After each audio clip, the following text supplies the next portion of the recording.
Have you been looking to add a little bit more vavavoom to your Satsuma, but you keep getting a little bit more bababoom?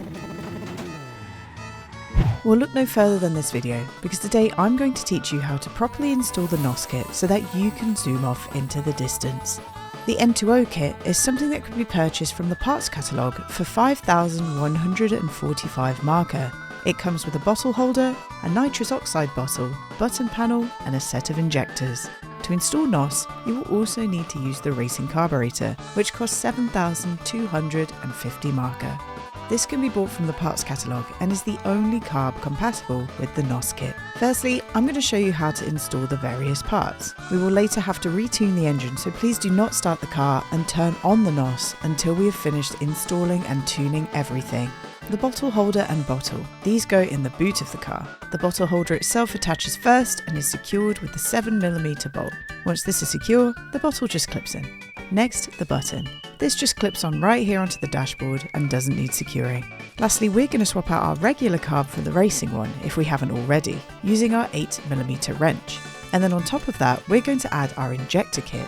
These are secured with two 5mm bolts here and here. Perfect. Go ahead and open the bottle at the back using the scroll wheel. What most tutorials don't tell you is that you do not have to open it all the way. This pressure gauge here shows how much you're feeding into the engine. You can open it a little bit for less power and slower nitrogen oxide consumption if you don't feel like going at full speed. Or you can open it up to fully experience maximum power. Just know that if you do that, the car might be harder to control for you and the gas will be used up faster. Next, we're going to tune both the distributor on the engine and the racing carb. For simplicity, I'm going to teach you how to do this by counting mouse wheel turns. So grab your screwdriver from the toolkit and let's do this. Unscrew your distributor and scroll all the way down with your mouse wheel until it doesn't move anymore. Then you're going to scroll upwards on your mouse wheel 47 clicks. It should look something like this. Tighten up that screw.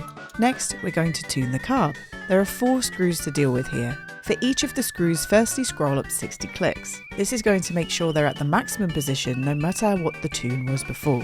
Then on each one, you're going to scroll down 30 clicks. Perfect. Your engine is now tuned for NOS. So now what? It is vitally important that you do not turn on this button here when the engine is cold. NOS should not be used when igniting the engine. If the engine is overheating, with an improper tune and in the red line zone for long periods of time, shift your gears, dummy. Start the Satsuma and allow the engine to warm up first. If you have an AFR gauge installed, once the engine is warmed up, the numbers should settle around 13 to 14.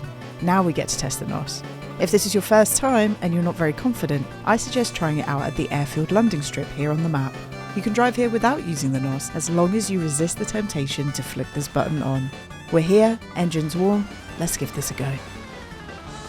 Your NOS bottle will eventually run out, but you can take it to Flatari's repair shop to refuel it for 765 marker. This is with the base 10% discount. Something else to note is that none of these parts will pass inspection, so when you need to re-inspect, switch back to your old engine parts and retune the distributor accordingly. Use of NOS also causes engines to overheat faster, so keep an eye on that temperature. It will also cause your engine to deteriorate quicker, but most importantly, enjoy.